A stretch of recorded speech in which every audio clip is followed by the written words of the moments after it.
اللہ پاک کی بارگاہ میں دعا ہے کہ وہ اس محفل کو اور ہم سب کی حاضری کو قبول فرمائے اور ہم سب کو قرآن اور صاحب قرآن جناب محمد مصطفیٰ احمد مصطفیٰ صلی اللہ تعالی علیہ وسلم کا صدقہ، وسیلہ، فیضان اور شفاعت عطا فرمائے۔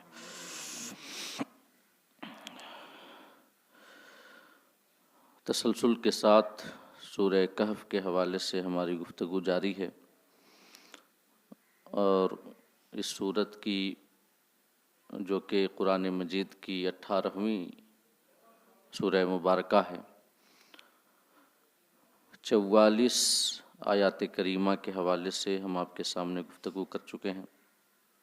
آج انشاءاللہ اگلی آیت یعنی آیت نمبر 45 کے حوالے سے کچھ ایک باتیں ہم آپ کے سامنے عرض کریں گے۔ اللہ پاک ہم سب کو کہنے اور سننے سے زیادہ عمل کرنے کی توفیق عطا فرمائے۔ اور آپ حضرات بڑے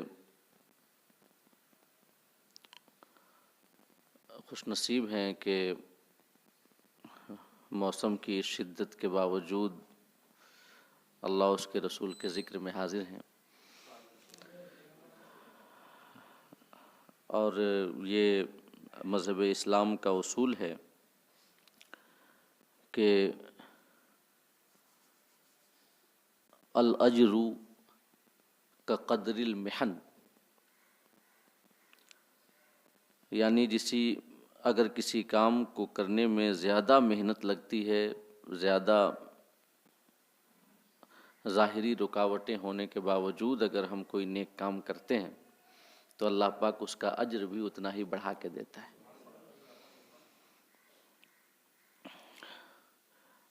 حدیث میں یہ آیا ہے کہ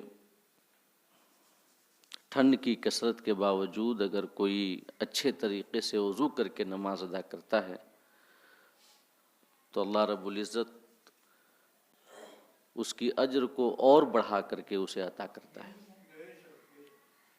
تو اس سخت موسم میں، سخت سردی اور گلن میں آپ حضرات تشریف لائے، اللہ پاک آپ کی اس حاضری کو قبول فرمائے اور دارین کی سعادتیں اور عظیم کامیابیاں عطا فرمائے۔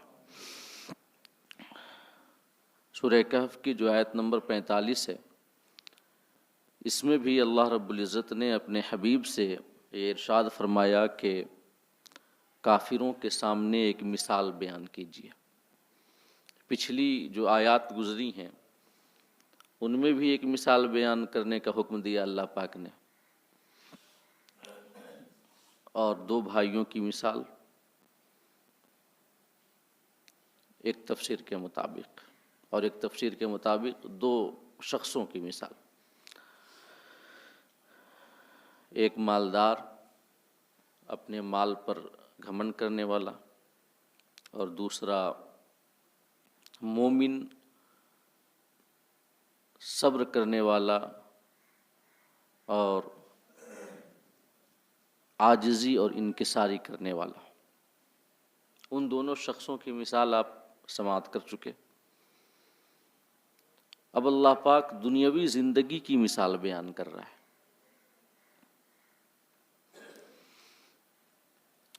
چنانچہ اللہ پاک ارشاد فرماتا ہے وَاضْرِبْ لَهُم مَثَلَ الْحَيَاةِ الدُّنْيَا، محبوب آپ ان کافروں سے دنیاوی زندگی کی مثال بیان کیجیے۔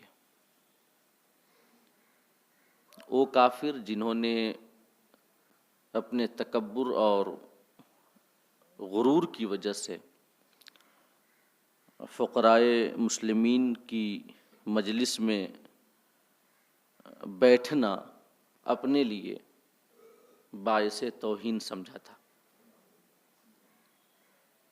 اور آقا کریم سے یہ عرض کیا تھا کہ ان کو اپنی مجلس سے اٹھا دیجئے، تب ہم آ کر کے آپ کے ساتھ بیٹھیں گے اور آپ کی باتیں سنیں گے۔ تو جنہوں نے اپنے مال، اپنی دولت اور ظاہری سماجی حیثیت کی وجہ سے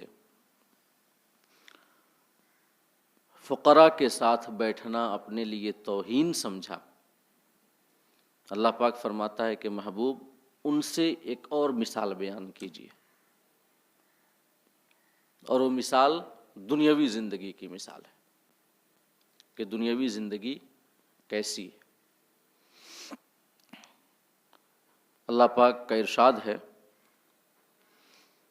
وَاضْرِبْ لَهُم مَثَلَ الْحَيَاةِ الدُّنْيَا، محبوب ان کافروں سے دنیاوی زندگی کی مثال بیان کیجیے، کَمَاءٍ أَنزَلْنَاهُ مِنَ السَّمَاءِ، کہ دنیاوی زندگی اس پانی کی طرح ہے جسے ہم نے آسمان سے نازل کیا۔ تو سب سے پہلی بات تو یہ ہے کہ اللہ پاک نے دنیاوی زندگی کی مثال پانی سے بیان فرمائی۔ اس کے پیچھے کیا حکمتیں؟ تو ان حکمتوں کو بیان کرتے ہوئے علماء تفسیر نے کئی باتیں بیان کی ہیں، جن میں سے ایک بات یہ ہے کہ دنیاوی زندگی کو پانی سے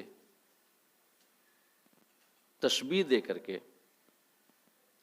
اللہ رب العزت نے اس جانب اشارہ کیا اور یہ تنبیہ کی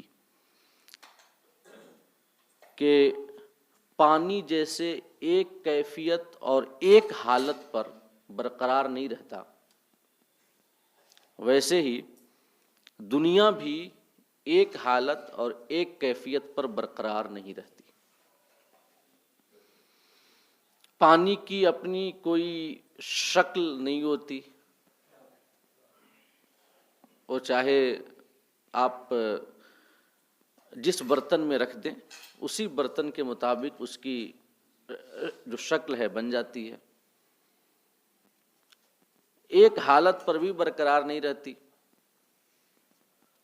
کبھی وہ لکوڈ کی شکل میں ہے، مائع کی شکل میں، کبھی بھاپ کی شکل میں، کبھی جم کر کے برف کی شکل میں۔ تو ویسے ہی جو دنیاوی زندگی ہے یہ بھی ایک حالت پہ برقرار نہیں رہتی، کبھی بچپنا ہے، کبھی جوانی ہے، کبھی بڑھاپا ہے، اور ساتھ ہی ساتھ یہ بھی دیکھنے کی بات ہے کہ کبھی امیری ہے، کبھی غریبی ہے، کبھی مرض ہے، کبھی صحت ہے، کبھی تنگی ہے، کبھی وسعت ہے، کبھی پریشانی ہے، کبھی عیش و آرام ہے، مصیبتیں ہیں، کبھی ہر قسم کی سہولتیں ہیں۔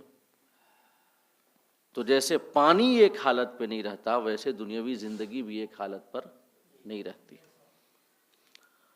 اور اسی سے یہ بھی سمجھ لیں کہ پانی ایک جگہ پر برقرار نہیں رہتا، بلکہ وہ اپنا راستہ خود بخود ڈھونڈ کر کے ادھر ادھر نکل جاتا ہے کہ نہیں؟ وہ کہتے ہیں نا کہ پانی کو کوئی چیز نہیں روک سکتی، وہ اپنا راستہ ڈھونڈ ہی لے گا اور تلاشی لے گا اور نکل ہی جائے گا۔ تو ایک جگہ پر بھی پانی نہیں رہتا، ویسے دنیا بھی ایک جگہ پر نہیں رہتی، چاہے اس کو جتنا روکنے کی کوشش کر لیں۔ اللہ پاک کا ارشاد ہے تِلْكَ الْأَيَّامُ نُدَاوِلُهَا بَيْنَ النَّاسِ، ہم زمانے کو لوگوں کے درمیان الٹتے پلٹتے رہتے ہیں۔ تو آدمی لاکھ کوشش کر لے اور یہ چاہے کہ یہ جو مال و دولت ہے ہمارے پاس ہمیشگی کے لیے موجود رہے، ناممکن ہے۔ وہ اپنا راستہ ڈھونڈ کر کے کہیں اور نکل ہی لیں گے، جو مال ہیں کہیں اور چلے ہی جائیں گے، وہ ایک ہاتھ میں نہیں رہیں گے۔ اور یہ اللہ پاک کا بنایا ہوا قانون بھی ہے۔ تو ایک یہ حکمت بیان کی گئی ہے، اور دوسری حکمت یہ ہے کہ کوئی شخص پانی میں داخل ہو اور بھیگنے سے بچ جائے، ایسا نہیں ہو سکتا۔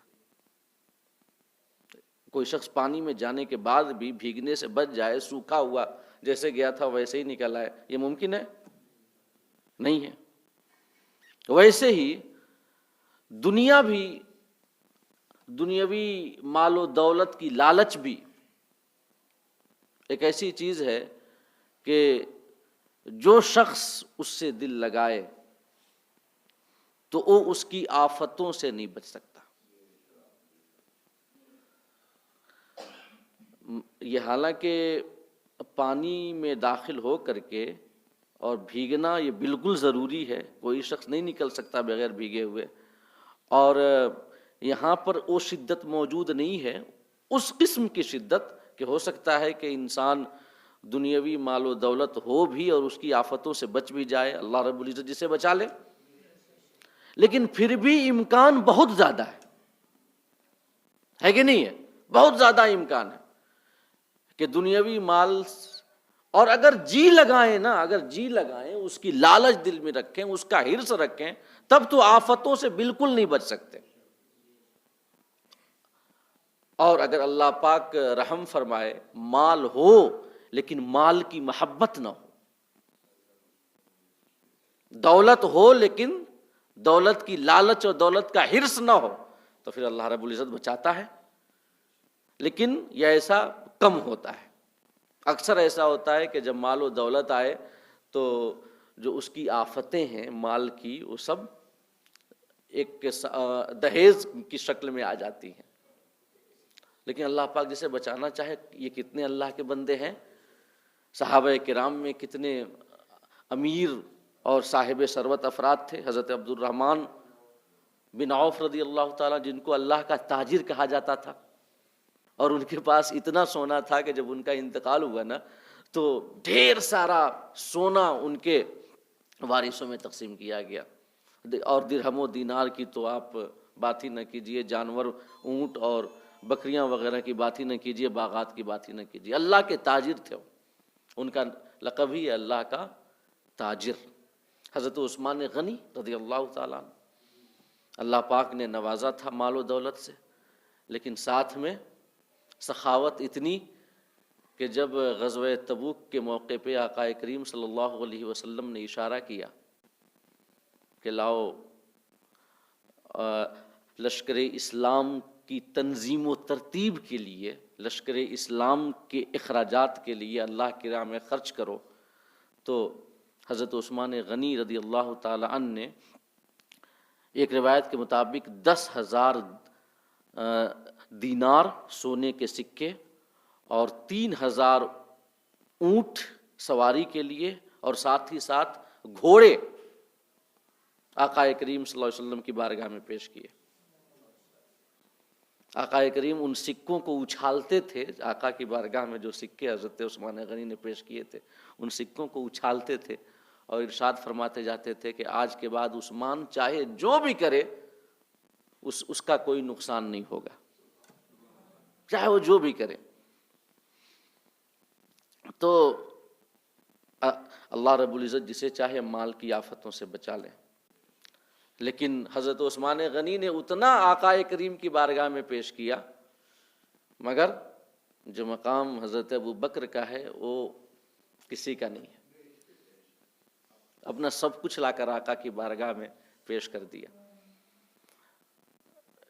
ایک روایت ہے کہ آقا کریم نے اشارہ کیا اللہ کی راہ میں خرچ کرنے کے لیے، تو اس وقت حضرت عمر فاروق رضی اللہ تعالیٰ عنہ کے پاس کچھ مال موجود تھا گھر میں، تو سوچے کہ آج تو میں ابو بکر سے آگے بڑھ جاؤں گا، تو وہ گئے اور اپنا آدھا مال آقا کی بارگاہ میں لے کر کے آ گئے۔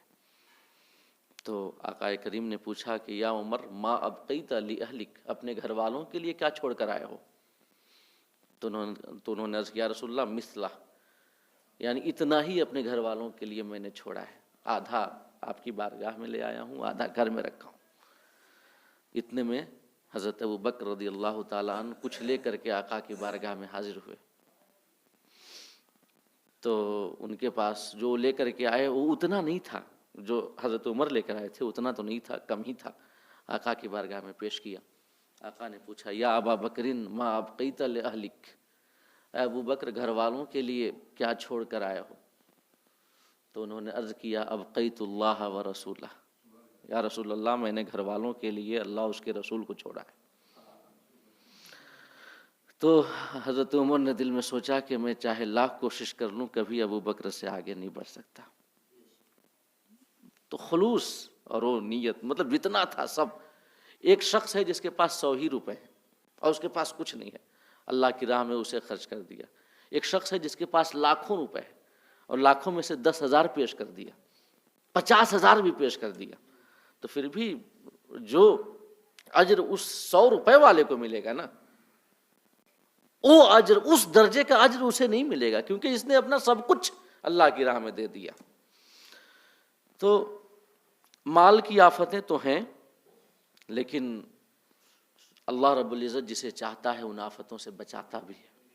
ہم نے خود دیکھے ہیں، ابھی بھی کتنے ایسے ہیں، دنیا اچھوں سے خالی کبھی نہیں رہی، دنیا اچھوں سے خالی کبھی نہیں رہی۔ اور جو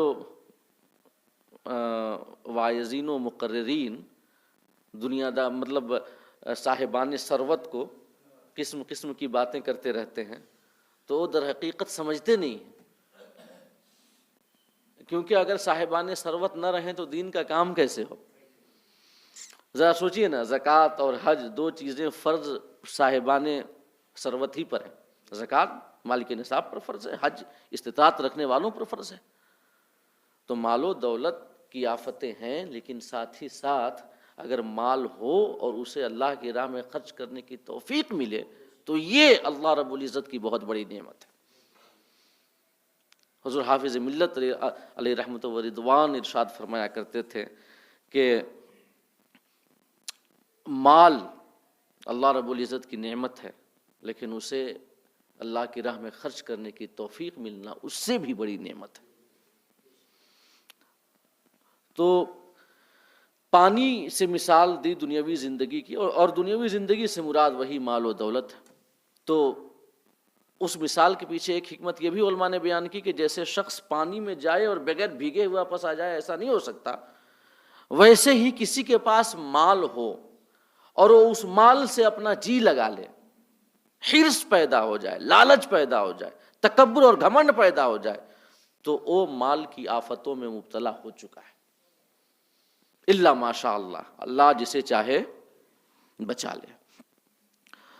اور ایک اور جو دونوں میں یہ نسبت ہے کہ دنیاوی زندگی کو پانی سے کیوں تشبیہ دی اللہ رب العزت نے، کہ پانی بقدر ضرورت نفع بخش ہے، بقدر ضرورت، لیکن اگر ضرورت سے زیادہ ہو تو وہ نقصان دہ ہے۔ اگر سیلاب آ جائے تو سب کچھ بہا کے لے کے چلا جائے گا، اور پانی ضرورت کے مطابق ہو تو کھیت اور باغات سب ہرے بھرے ہو جائیں گے، فصل بہتر ہوگی بقدر ضرورت۔ اور اگر جہاں اپنی ضرورت سے زیادہ پانی آ گیا تو پھر سیلاب کی شکل میں وہ ہمیں نقصان پہنچائے گا، کھیتیوں اور فصلوں کو تباہ کرے گا۔ ویسے ہی دنیا کا مال اگر بقدر ضرورت ہو تب تو یہ فائدہ مند ہے، اور اگر بہت زیادہ ہو تو پھر اس کی آفتوں سے بچنا مشکل ہے۔ اس کی آفتوں سے اور مصیبتوں سے بچنا، مال کی آفتیں کیا ہیں؟ یہی ہے، حرص ہے، دنیا کی محبت ہے، موت کو ناپسند کرنا ہے، تکبر ہے، دوسروں کو کمتر جاننا ہے، اپنے آپ کو بڑا سمجھنا ہے، فخر کرنا ہے، غرور کرنا ہے، یہ سب مال کی آفتیں ہیں۔ تو بقدر ضرورت مال یہ فائدہ مند ہے، اور اگر زیادہ ہو جائے تو اس کی آفتوں سے بچنا مشکل ہے۔ بالکل پانی کی طرح کہ پانی بقدر ضرورت ہے تب تو فائدہ مند ہے، اور ضرورت سے زیادہ ہو گیا تو پھر وہ سیلاب کی شکل میں جو ہے ہماری کھیتیوں کو، فصلوں کو، گھروں کو، سب کو تباہ و برباد کر دیتا ہے۔ تو پانی سے تشبیہ دینے میں یہ کچھ حکمتیں علماء نے بیان کی ہیں۔ تب یہاں پر میں سمجھتا ہوں کہ کچھ حدیثیں اس حوالے سے بیان کر دوں کہ جو یہ بیان کرتی ہیں اور بتاتی ہیں کہ حرص ہمارا کتنا نقصان پہنچانے والا ہے، لالچ اور قناعت کی کیا فضیلت ہے۔ حضرت عبداللہ بن عمرو بن عاص رضی اللہ تعالیٰ عنہ بیان کرتے ہیں کہ آقا کریم صلی اللہ علیہ وسلم نے ارشاد فرمایا، جو شخص اسلام لایا، ایمان یہ تو پہلی شرط ہے، اگر اسی میں کمی ہو جائے تب تو اس کے بعد ایک سے ایک سخی گزرے ہیں دنیا میں، لیکن یہ ایمان کی دولت سے وہ محروم تھے، تو ان کی سخاوت نے ان کا کوئی فائدہ نہیں پہنچایا۔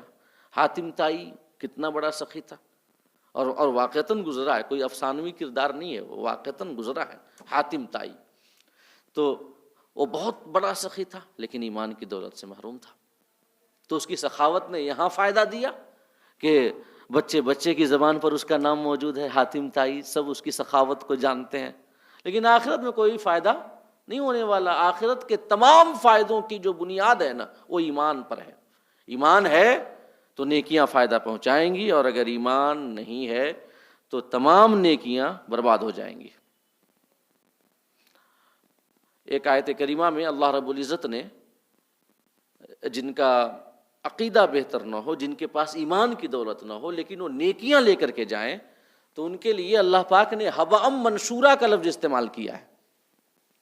یعنی آپ دیکھتے ہوں گے دیہات میں جہاں پہ چھپر کے مکانات ہوتے ہیں تو کہیں کہیں ایک سوراخ رہتا ہے، تو دن کے وقت اس سوراخ سے جب سورج کی دھوپ آتی ہے، روشنی آتی ہے، تو اس روشنی میں دیکھیے گا چھوٹے چھوٹے چھوٹے چھوٹے ذرات ناچتے ہوئے نظر آتے ہیں، اسی کو عربی زبان میں حبأ منشورا کہتے ہیں۔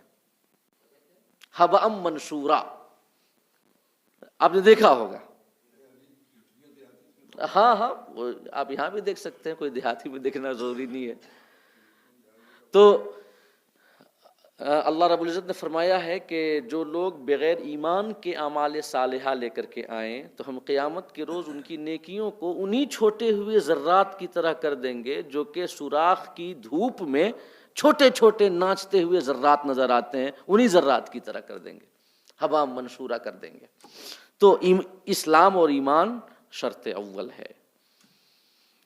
جو شخص اسلام لایا اور اس کو بقدر کفاف رزق دیا گیا، بقدر کفاف یعنی ضرورت کے مطابق، اور ضرورت کے مطابق اپنی ضرورتیں اچھے سے اس کی پوری ہو جائیں، اور اللہ نے جو کچھ اس کو دیا ہے اس میں اس کو قانع کر دیا، یعنی قناعت کی دولت اللہ نے اسے عطا کر دی، حرص سے اسے بچا لیا، لالچ سے بچا لیا، تو آقا نے فرمایا تو وہ شخص کامیاب ہو گیا۔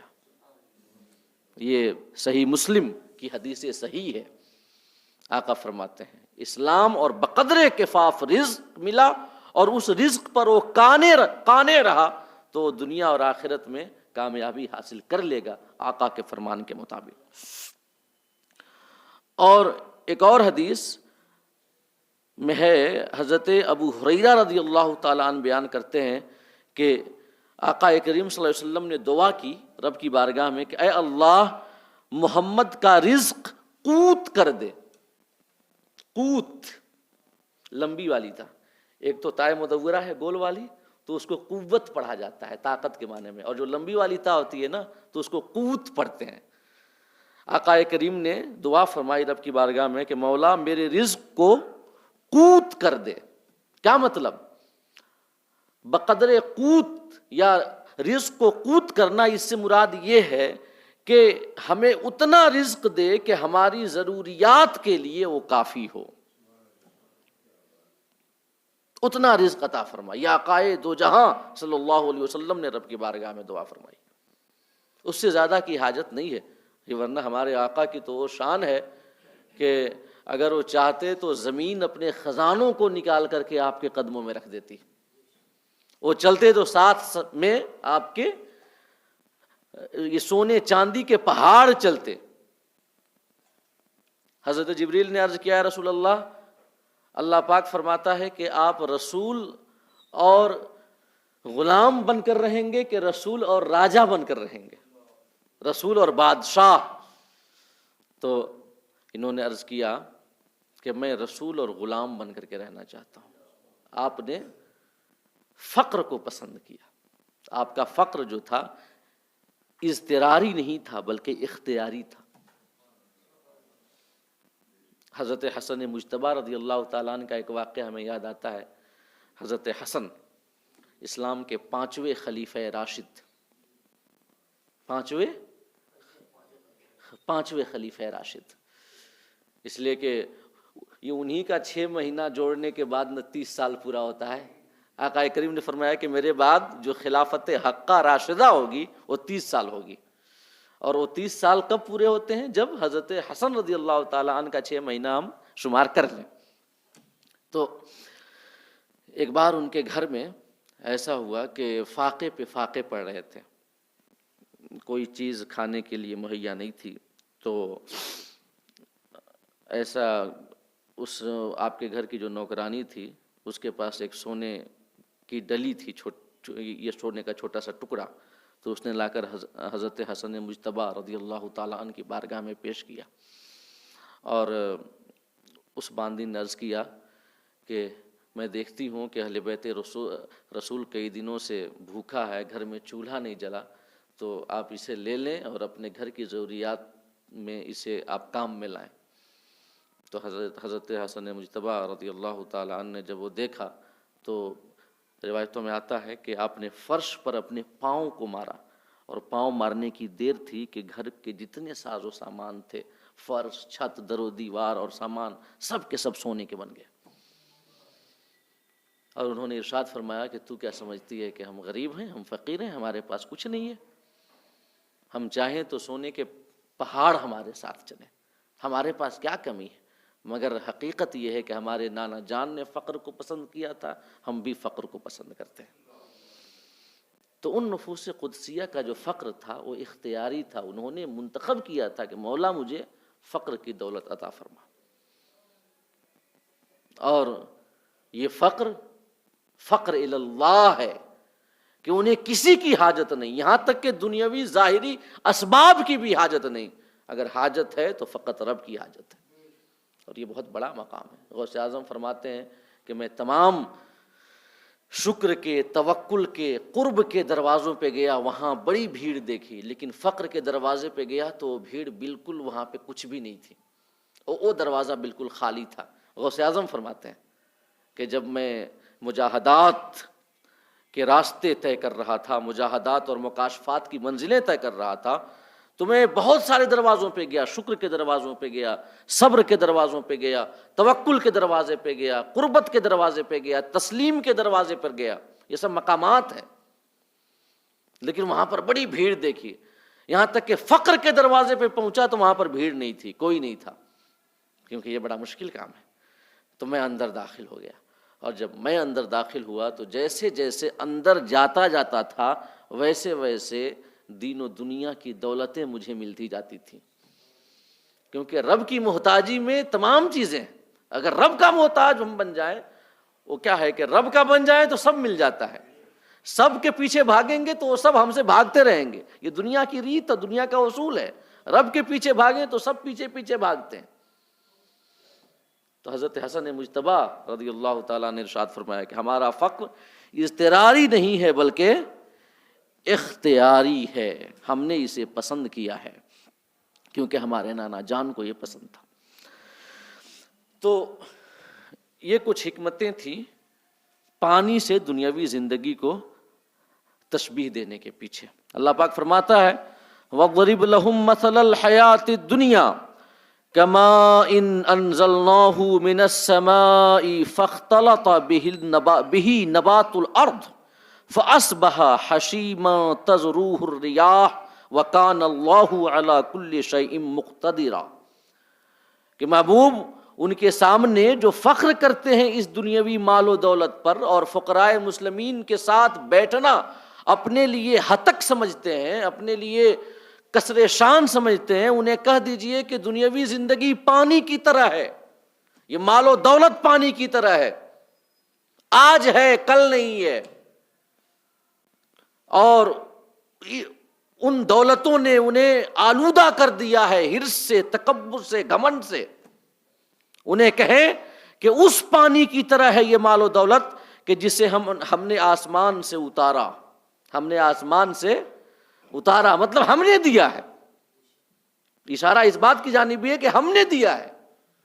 تو جو دینا جانتا ہے وہ لینا بھی جانتا ہے، اس لیے کہ دنیاوی مال و دولت سب رب کے فضل ہی سے ملتی ہے۔ تو کہا کہ ہم نے عطا کیا ہے، اور وہ پانی جسے ہم نے اتارا فاختلط بہ نبات الارض، تو اس پانی کی وجہ سے زمین کے سبزے بالکل گھنے ہو گئے، ہریالی بالکل گھنی ہو گئی، کہ مطلب جب پانی پڑا تو پانی پڑنے کی وجہ سے زمین کا جو سبزہ اور زمین کی ہریالی تھی وہ گھنی ہو گئی، اور پوری روئے زمین جو تھی وہ سرسبز و شاداب نظر آنے لگی۔ یہ پانی اتارنے کے بعد نتیجہ ہوا کہ پانی سے فائدہ پہنچا، ہریالی پھیلی۔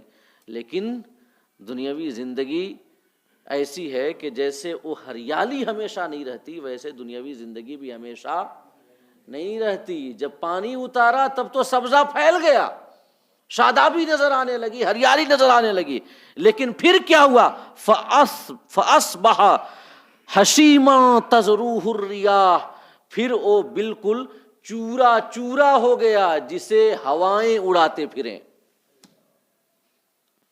جو ہریالی رہتی ہے، زمین کا سبزہ رہتا ہے، پھر سوکھ کر کے وہ بالکل چورا اور بھوس کی طرح ہو جاتا ہے۔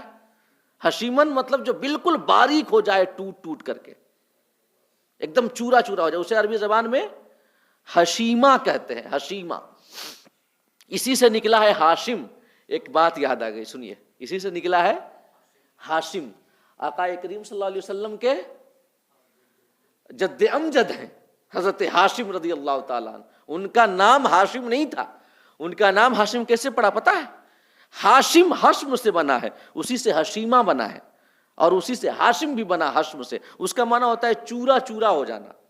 تو ایک بار ایسا ہوا، آقا کریم صلی اللہ علیہ وسلم کو اللہ رب العزت نے خاندان کے اعتبار سے سب سے بہتر خاندان میں پیدا کیا نا، اور انبیاء کرام اور رسولان اعظام اللہ پاک جب بھی بھیجتا ہے تو بہترین حسب و نسب میں بھیجتا ہے۔ تو وقت ہو چکا ہے، لیکن ایک بات عرض کر دوں آخری، کہ ایک بار مکہ میں کئی سالوں تک لگاتار قحط پڑا، کئی سالوں تک، حضرت ہاشم رضی اللہ تعالی عنہ کے زمانے میں۔ تو یہ مکہ والے اتنے پریشان ہوئے اس قحط کی وجہ سے، اس سوکھے کی وجہ سے، کہ وہ دانے دانے کو محتاج ہو گئے، پانی پانی کو محتاج ہو گئے، کھانے کے لیے کچھ میسر نہیں تھا۔ تو حضرت ہاشم رضی اللہ تعالی عنہ گئے سفر پہ، اور آپ نے تجارت کی، ڈھیر سارا آپ نے گندم خریدا، اور وہ گندم لے کر کے مکہ واپس آئے، اور جن اونٹوں پر وہ سارے گندم لدے ہوئے تھے نا، ان تمام گندموں کو پہلے پسوا کر کے آٹا بنوا کر روٹی بنوائی، اور ان تمام اونٹوں کو آپ نے ذبح کروا کر کے سب کا گوشت بنا دیا، اور ان روٹیوں کو ٹکڑا ٹکڑا کر کے گوشت میں ملا کر کے سرید بنا دیا۔ سرید آقا کریم کو بہت پسند تھا، یعنی کہ گوشت کے شوربے میں روٹی کو توڑ کر کے اور پھر اسے ملا لینا، یہ اسے سرید کہا جاتا ہے، اور آقا بڑی اسے رغبت کے ساتھ تناول فرمایا کرتے تھے۔ تو انہوں نے سرید بنایا اور پورے مکہ والوں کو کھلایا، اور بغیر کسی لالچ کے، بغیر کسی بدلے کی امید کے کہ یہ کچھ عطا کریں گے۔ وہ بیچارے خود جو ہے قحط اور سوکھے سے پریشان تھے، تو کیا کھلاتے؟ تو انہوں نے خوب کھلایا، پورے مکہ والوں کی عام دعوت کی، سب کے سب سیراب ہو گئے۔ تو چونکہ آپ نے روٹیوں کو توڑ توڑ کر کے سرید بنوائی تھی، لہٰذا ان کا نام ہی ہاشم پڑ گیا، روٹیوں کو توڑنے والا۔ اس لیے کہ جب ہم سرید بنائیں گے تو روٹیوں کو توڑ توڑ کر ہی نہ بنائیں گے، اور ہاشم کا مطلب ہوتا ہے توڑنے والا۔ یہ ان کا لقب پڑ گیا ہاشم، اور آج دنیا انہیں ہاشم کے نام سے جانتی ہے، سمجھ؟ تو یہ سخاوت ہے آقائے دو جہاں کے گھر کی، آپ کے جد امجد کی۔ تو حشیمہ اللہ پاک نے فرمایا کہ اس پانی کی وجہ سے سبزہ گھنا تو ہوتا ہے، زمین ہری بھری نظر تو آنے لگتی ہے، لیکن یہ بھی وقتی ہوتا ہے، پھر اس کے بعد جب سورج اپنے افان پہ آ کر کے اور انگاروں کی برسات کرتا ہے نا، تو تمام سبزے، تمام ہریالیاں ختم ہو جاتی ہیں، سوکھ کر کے ٹوٹ ٹوٹ کر کے سب چورا ہو جاتی ہیں، تمام سرسبز و شادابی، اور ہوائیں انہیں اڑائے ہوئے لیے پھرتی ہیں، تذروہ الرياح، ان کو ہوائیں اڑائے ہوئے لیے پھرتی ہیں، وَكَانَ اللَّهُ عَلَى كُلِّ شَيْءٍ مُقْتَدِرًا، اور اللہ ہر چیز پر قادر ہے، دینے پر قادر ہے تو ختم کرنے پر بھی قادر ہے۔ جیسے وہ زمین کو ہریالی کی چادر اڑھانے کے بعد اس ہریالی کو ختم کرنے پر قادر ہے، ویسے ہی ان گھمنڈ کرنے والوں اور غرور کرنے والے کافروں سے کہہ دیں اے محبوب کہ ہم نے انہیں مال سے نوازا ہے تو ہم اس مال کو ختم کرنے پر بھی قادر ہیں، لہٰذا عطا کیا ہے تو شکر کریں، شکر کریں، گھمنڈ نہ کریں، تکبر نہ کریں۔ اب اس کے بعد اللہ رب العزت نے مال اور اولاد کا بیان کیا ہے اور نیکیوں کی اللہ رب العزت نے یہ صفت بیان کی ہے، بس المال والبنون زینت الحیات الدنیا، مال اور اولاد اسی دنیاوی زندگی کی زینت ہیں، والباقیات الصالحات، اور وہ نیک کام جو رہنے والے ہیں رب کی بارگاہ میں ذخیرہ ہو کر کے، خیر عند ربک، تیرے رب کے پاس بہتر ہیں، ثواباً، از روئے ثواب اور اجر کے، وخیر عملا، اور انہی سے امید باندھنا زیادہ بہتر ہے، یعنی نیکیوں سے امید باندھو، اولاد سے امید مت باندھو، مال سے امید مت باندھو۔ یہ آیت نمبر 46 ہے، بس اس کا ترجمہ آج سن لیں، اور اس کے حوالے سے مکمل باتیں انشاءاللہ اگلی نشست میں ہم آپ کے سامنے بیان کریں گے۔ اللہ پاک ہم سب کو کہنے اور سننے سے زیادہ عمل کرنے کی توفیق عطا فرمائے۔ نہیں ہے کیا انور بھائی؟ قد جاءکم من اللہ نور و کتاب مبین، اللہ پاک ارشاد فرماتا ہے لوگو تمہارے پاس رب کی جانب سے ایک نور اور ایک روشن کتاب آیا۔ اکثر علماء کا اس آیت کریمہ کے حوالے سے یہ کہنا ہے کہ یہاں پر نور سے مراد ہم سب کے آقا کی ذات گرامی